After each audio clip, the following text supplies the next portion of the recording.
And now a Mexico moment with Nate.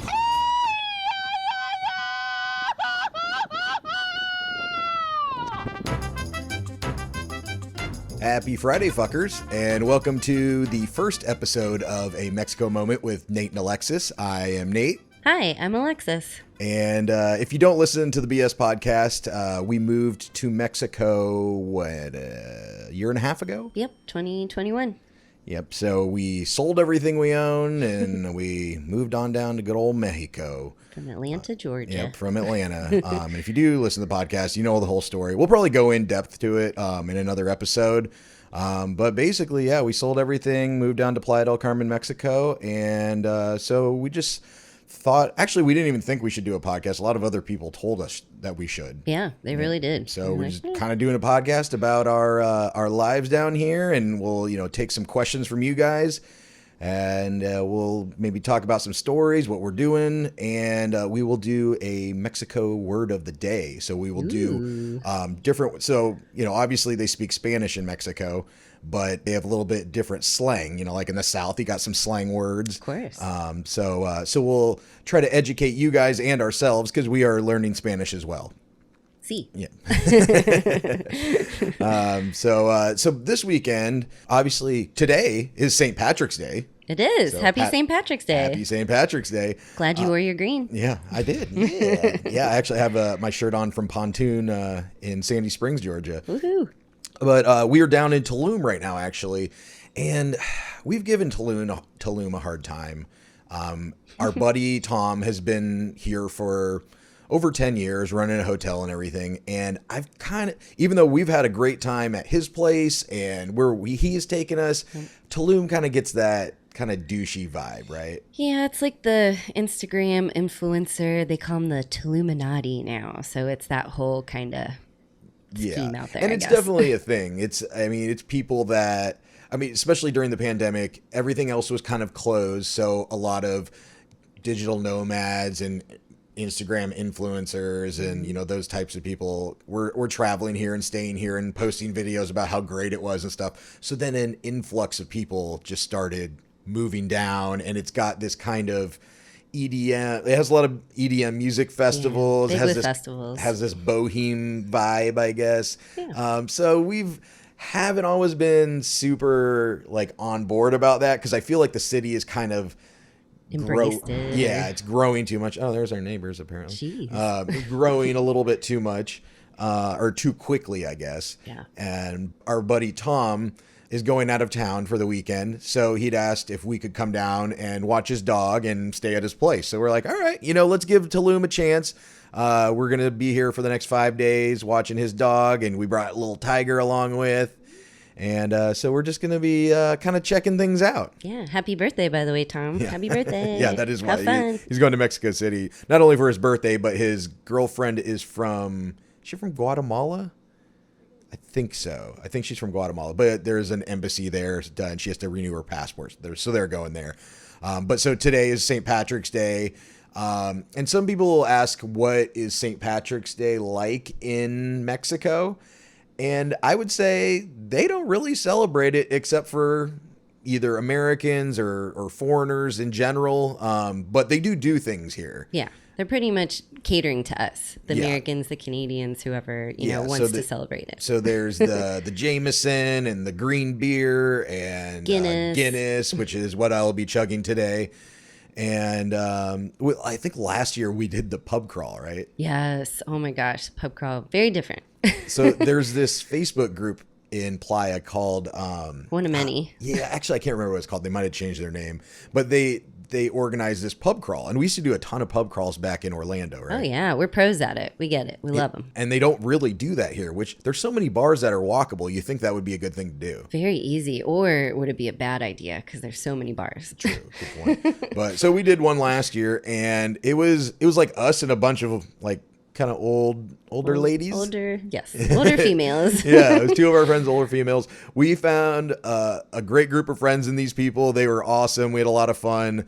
But the night ended A little awkward. A little rough. Yeah, there was a misunderstanding, I guess, at a restaurant, and they thought that we would be paying more, but half of the people that were supposed to come didn't show up, so we couldn't split everything evenly, or what we were told we would be paying wasn't enough, so it was like us, the newcomers, and a couple extra people left at the end. Right. It was a recipe for disaster in the beginning, because why would you take a bunch of drunk people that just went to, 4 or 5 bars to dinner after that? That's not going to end well. It ended with the chef and his wife screaming at our group.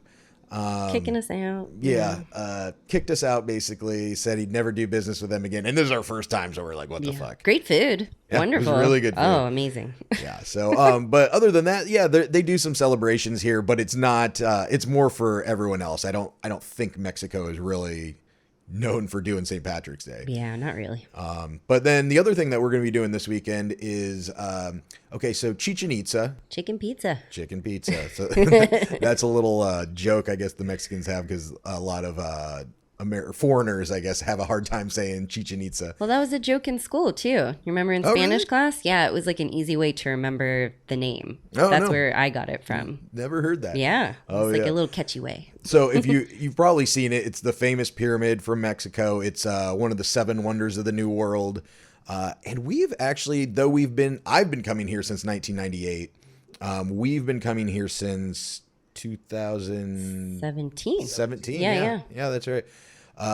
And we've never gone. Never. And I think it's because it is the most kind of well-known one, and it's always busy. Seems very busy. Touristy. Yeah, touristy, crowded, which I'm sure it's still phenomenal, but we've been kind of saving it because on the equinox, so twice a year, I believe it's March 21st. Is it 20th or 21st? Oh, I forget. I think 21st. Yeah, it's on Monday, whatever that is. Yeah. 20th. Okay. Yeah, is that the equinox? No, 21st. I don't know. We'll look it up. Okay. But and then in September, they do the same thing happens, and the Mayans had made the pyramid so it would, on the 2 equinoxes, the sun would form a shadow of this serpent that comes down the stairs, and it lines up with this stone head of a snake at the very bottom of the steps. Yeah, it's going to be amazing. I'm really excited. Yeah, so we said if we're going to do it, we want to do it on like a cool date like that.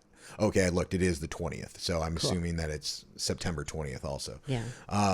So that is this Monday. So we're like, all right, let's fucking do it. Gotta do it. So I think we're going to go, although I have read that, the sun doesn't move a ton from day to day. Just one day to the next day. I have read that you should go like the day before, the day after, because it's less crowded. Do you think is it less special? I feel like it would be. I feel like there's a specific time and day, but I don't know. That was kind of like the butterflies. You kind of picked a few days and base it on the weather, what was going on. So I don't know. I'd be afraid to go the day before or the afternoon before and then see nothing, Yeah, that's true. Yeah, the butterflies had like kind of a range, but this is like a day. Yeah. But I don't know. So we'll think about it. Monday is the day, but also since we are residents, we have our 4-year residency, temporary residency, we can get into all of like the ruins and the kind of the history museums and stuff for free on Sundays. Yeah. So maybe we go Sunday. Yeah. Maybe we go both days. Yeah. So yeah, but we'll figure that out. But there's a ton of other great ruins. If you guys ever are in the area and you're looking for some good ruins to go to, Koba is it's a pyramid. It's a really good one. You used to be able to climb it. I don't believe you can anymore. We just heard you can't. Yeah, we climbed it a few years ago, and then there's another one near Chichen Itza called Ekbalam. Ooh, I like Ekbalam. And that one you can climb. I smoked a joint on the top of it last year. We've climbed it a couple of times. Yeah. Tiger did Tiger? No, Tiger didn't climb that one. No. It was a different one near Belize, but plenty around. So if you have any questions about visiting some Mayan history, feel free to shoot us a message. And speaking of questions, we do have some listener questions. Oh, great. I asked you guys on Facebook for some questions that you guys maybe want to ask from some Americans living in Mexico. And we're not going to go through all of them. We'll answer them week to week. So we'll just grab a couple here and answer them. So this first one is, do you all eat Mexican food all the time, or what else do you eat? And that's from Kirk C. Good question, Kirk. Yeah. So we eat Mexican food a lot. A lot. And But we love it. yeah, but you we know. love Mexican food and tacos specifically. We eat tacos a lot. All the tacos. Yeah, and they're great because it's like pizza. There's different. It's not just like a taco is a taco. There different restaurants make them different. Yep. You can get different topping or different meats and different things on it. So Yeah, every state in Mexico has their own kind of like cooking flair, what they're known for. So you can try tacos from all over the place, or we usually make our own. I don't know, lots of different options. yeah. So so the way we've done things, and we live in a studio apartment, so we don't have like a giant kitchen or anything. We basically have like a stovetop and a microwave. And coming from living in a rental house or an apartment where we used to live, I had like a full kitchen. I love to cook. So that was a struggle for me. But the best thing we bought was an air fryer. Oh, love the air fryer. Yeah. And we had one in the US, but it actually is like a necessity here. Yeah, it's or like at our least where we main are. source of cooking things. Right. Like we try to cook during the week, and then during the weekend, we kind of just get whatever. We're going out with friends, we're going to the beach, the bar, whatever.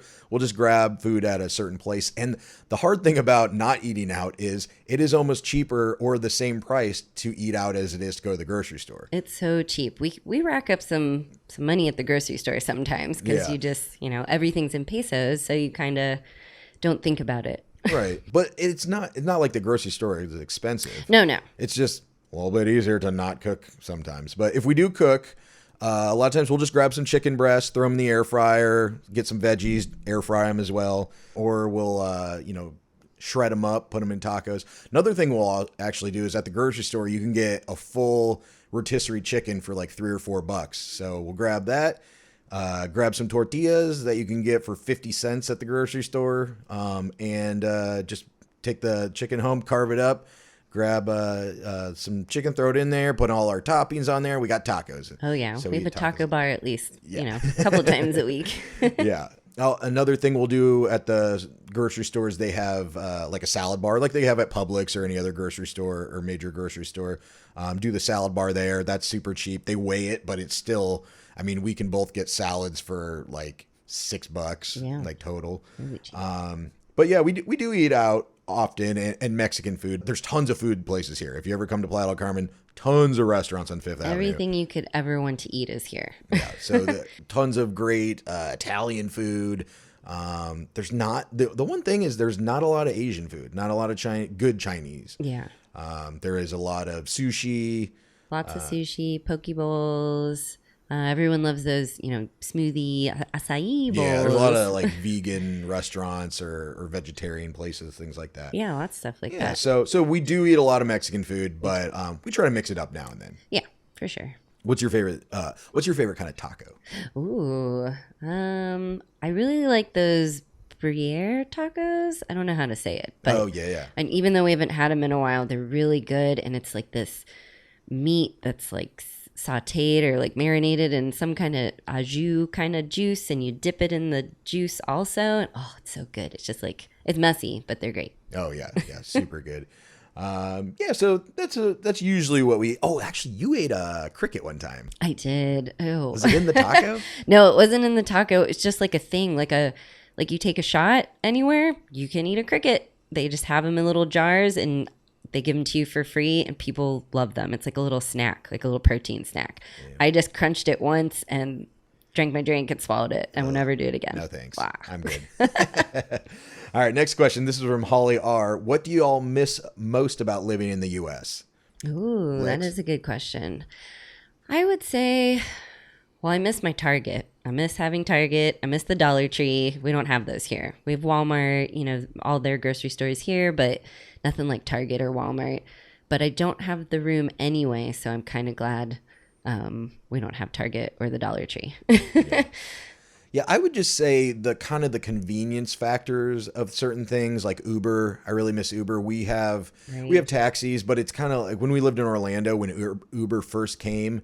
The taxis were not welcoming to Uber, clearly, because they're kind of like a taxi union. So I remember them calling taxis were calling Ubers and like beating the shit out of them so they wouldn't come to the airport and stuff.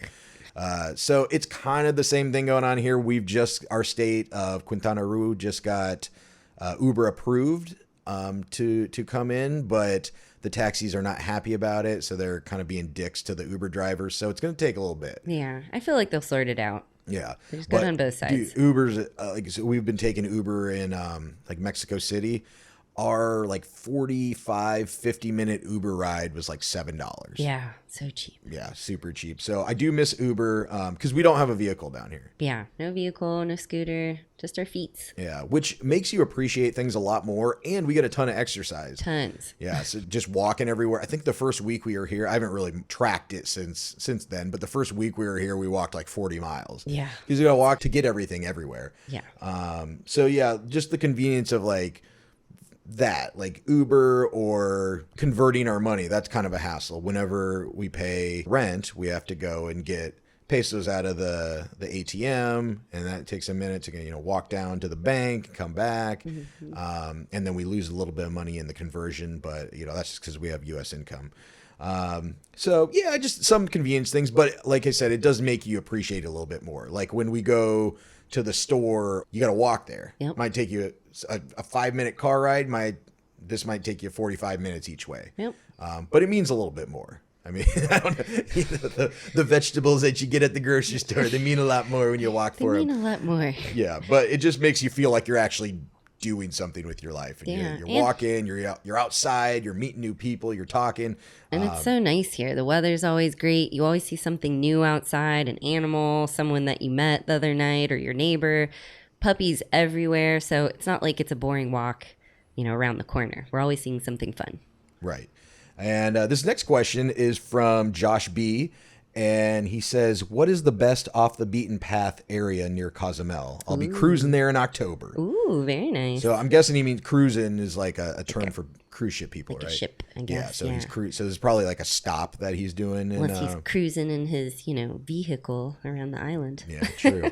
Well, for best off the beaten path area near Cozumel, so there is this little island called Paradise Island, and it's so if you don't know, Cozumel is an island off the coast of the Riviera Maya. The ferry to it is directly from Playa del Carmen. So when we go there, we just walk there and take the ferry over and just do some island shit. But this littler island is uninhabited, and I've gone there with some of my friends. Lex, I don't think you went there actually that time. I wasn't there. I think I was back home. I think I was in Florida the time. Okay. But yeah. Yeah, so I went with some friends, and to get there, you first of all have to convince a taxi or some kind of van to drive up to the north tip of the island, and it is a gravel road. It's very bumpy. Not a lot of cars like to drive on it because you can like blow out a tire, I guess. And so once you get there, you come to this kind of clearing at the edge of the water, and there's a little dock, and there's a bunch of fishermen boats. And the fishermen will take you over to this little island if you pay them. I can't remember how much we paid, but we had all of our like grilling stuff and beers and all types of different foods and drinks. We're making margaritas and stuff. So we went over there, and it's, like I said, completely uninhabited. We just we're playing frisbee. We ate some some weed gummies. Just hanging out in the water. Oh man, it was beautiful. So that is definitely a cool spot off the beaten path. I don't know if you're on a cruise, you're probably not going to have enough time to get there. So if you are staying, that's a good spot. Paradise Island. Is it Paradise Island? No. I thought it was Passion Island. Oh, yeah, okay. that's right. Yeah. I'm sorry. Yeah. Passion Island. Isla de la Pasión. Passion. Like that. CC. Another one is the ruins that we went to. Oh yeah, those were creepy. Do you want to talk a little bit about that gosh. experience of the ruins? We had rented a car, right? Yes, we rented a car. I don't even remember what year it was. It wasn't our honeymoon year. No, it might have been the second year we came. Yeah. I don't even know how we found it either. It's on the map. Okay. But we didn't know how to get there. When you rent the car, they give you this kind of like funny map, and it has different, spots on the island highlighted on the map real big. Ruins here, honey tasting, tequila tasting, all the things like that. Natural park, whatever. They tell you where to go. So we see the ruins, and we're like, oh, check those off the list. Let's go see the Cozumel ruins. Yeah, because there's not a lot of Mayan ruins. I mean, they are there, but they're not maybe as impressive as Chichen Itza. Yeah, not as big. But they're there. I mean, they've been there before, like Jesus was born. I mean, they've been there forever. And it's Cozumel is the island of fertility. Yeah. So I think there was like some kind of fertility shrine there. Yes. Right? Yeah. But when on the way to go there, so we just find this little like passage out of like in the middle of the jungle. I think we missed it a couple of times. We drove up and down. Cut in. And then we go in and we're driving down this gravel road for a little bit. And then there's these dudes standing on the side of the road and they have a rope that's crossing the road and they pull the rope up so you can't come across. And we just go up and we're like, okay, hey. Yeah. I want to see your ruins. And we just had to pay like 50 pesos, I think. So it was like $2.50. Yeah. There was like a fee to like come on the property. Yeah. They were like, wait, bringing a car here? So we get through that, and he gives us a wristband to go to like a tequila tasting or something. Yeah, free tequila tasting or whatever, something like that. We're like, great. Yeah, we're like, okay, cool, we'll take it. Tequila. And so we're going a little bit further through the jungle, and then we come into this kind of clearing, and it looks like a city from The Walking Dead. Yeah. There's like little houses and shops and kind of a playground with like a teeter-totter. Nobody is there. The teeter-totter's just like creepy. Looks super completely creepy. Abandoned. And then there's the Mayan ruins kind of in the center there. And we're like, what the fuck is going on? And so we get out of the car, and all of a sudden these dudes just come out of the woodwork. They really do. Yeah, they just come, hey, you want to buy, these little trinkets and stuff? And we're like, no, we're okay. We're just here to see the ruins. So we saw the ruins, and then when we were walking back to the car. But wait. How did we see the ruins? Remember the one guy that came out of the woodwork? Oh, no, I don't. He was like, let me explain, where you are, what you should see, what you're gonna see. And we're like, oh, okay, this guy's really nice and helpful. He wanted, a little tip because he's touring us around, which was great. He was the least aggressive. He was very nice. Showed us this beautiful church there. It was like a fertility church, and the little temple and everything. It was beautiful. It was great. But when we were leaving, and the ruins are called El Cedral. Yeah, so if you'd like to go, it's cool to see. It's but just don't expect like a towering pyramid or anything. But if you're on Cozumel, pretty off the beaten path, but very cool to see. But when we were leaving, all of a sudden we're walking back to our car, and we hear this, and it was like it was like a conch shell. Yeah, like a conch shell where people signal, like it was like there was some signal, and we're like, oh shit, is this where they come out of the woods and like eat us or something? It felt like apocalypto. It was creepy. It just echoed everywhere. Nate and I look at each other like, run! And I think we were quickly walking like, bye-bye. Yeah, so we jumped in the car and got the fuck out of there. That's a spot. But for you, if you're cruising, it's a little less off the beaten path now, but it's more than most people would be doing on a cruise. Right. I would rent a car or hire a taxi to take you to the east side of the island. Yep. So the city of San Miguel is the main city that you visit in Cozumel. And that's kind of where everybody goes. You can walk. It really annoys me when you get off the cruise ships. There's like this kind of mall they've set up, and there's a Starbucks, a Hooters, a Senior Frog. It's just all the generic stuff. Yeah, just like kind of a more Americanized welcome. And you go to Mexico, you want to try the local food and you shop at the local shops. So it's a little annoying that that's what they do. But a lot of people are going to be on that side, and there's plenty of like beach clubs and stuff you can do there, and they're great, and you can snorkel and everything. But if you go to the east side of the island, and if you follow us on social media, I'm sure you've seen us go over there a million times. It's relatively uninhabited. There's like 6 little beach bars. There's no homes or anything there. There's one little hotel that has 4 rooms, and I don't think they have electricity. And the same thing with all the little beach bars. They don't have running water. They don't have power. Everything, they cook the food on propane. The water they bring over, they have a cooler with ice. They don't even have a refrigerator. And it's just delicious drinks. The food is really good. So if you go to the east side of the island, rent a car, stop off at little bars. They got one called Rasta's that has peanut butter tequila. Ooh, so good. Yeah, and I know that probably sounds gross, but it doesn't taste like tequila. It's almost like kind of like a mudslide type of Yeah, it's kind of like a but it's real, sweet like treat. they make it from scratch. Like So good. you'll get a little pieces of peanuts in there actually. Yeah. So yeah, that's really good. So that's Rasta's, like the Rastafarian bar. Then there's one called Coconuts, and it is on the highest elevation in Cozumel, and it is 26 feet high. Oh wow. But you have your drinks on the side of this little, kind of like a cliff, I guess.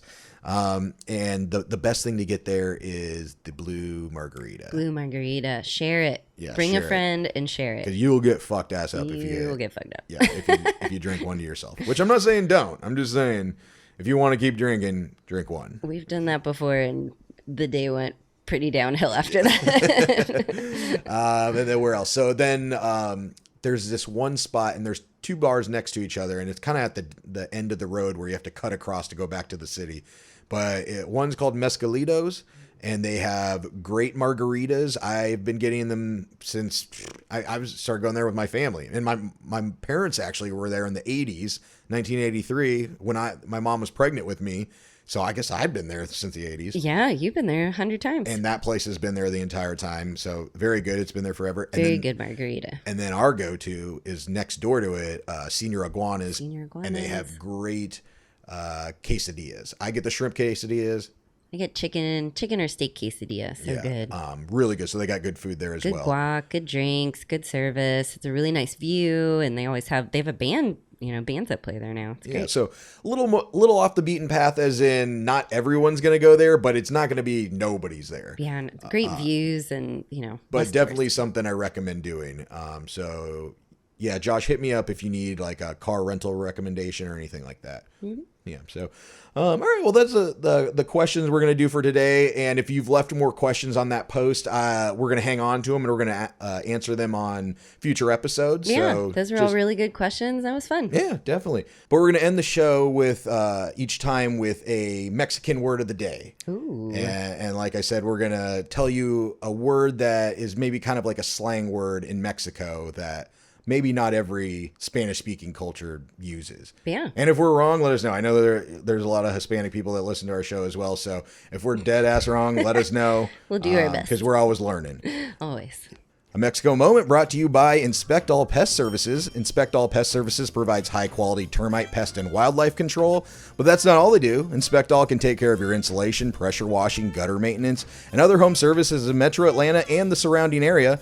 And don't forget to mention the BS and get 10% off. You can reach Inspect All at 770-483-2420. That's 770-483-2420. All right, Lex, you ready for the Mexican word of the day? I'm ready. All right, the Mexican word of the day is fresa. Ooh. Fresa. Do you know what fresa means? See. Strawberry? Correct. Yes. Yeah, so fresa means strawberry in Spanish in general. But in Mexico, it can also be used as a slang for somebody that's kind of like snobby or stuck up, or like they don't want to... not like fake, but they're just a little like kind of hoity-toity. They think they're better than everyone. Well, Kinda yeah, I guess so. I guess it's all how you interpret it. I take it as just being like, oh, I don't want to go in the water. There's like a piece of seaweed there. But yeah, I guess you could maybe think you're better than somebody else. But yeah, if there's somebody just being a little like pinky out, like a little hoity-toity, I think that's a good way that somebody would use fresa. Very interesting. I could see that. Strawberry. Yeah, like strawberry is like delicate and dainty and a little sweet, a little sour. I like it. I like it. All right. Okay. Well, that was the first episode. Like I said, if you guys have any other questions, please post them in the BS2 Percenters group. But other than that, Lex, you got anything? I think that's it. Have a great weekend, and Happy Friday, fuckers. happy Friday, fuckies. All right. Thanks for listening. We'll talk to you next time. Bye. Get off my lawn! It's old man Kevin, and the BS is done for right now. Please share, like, and support podcastthebs.com. Now, get out of here.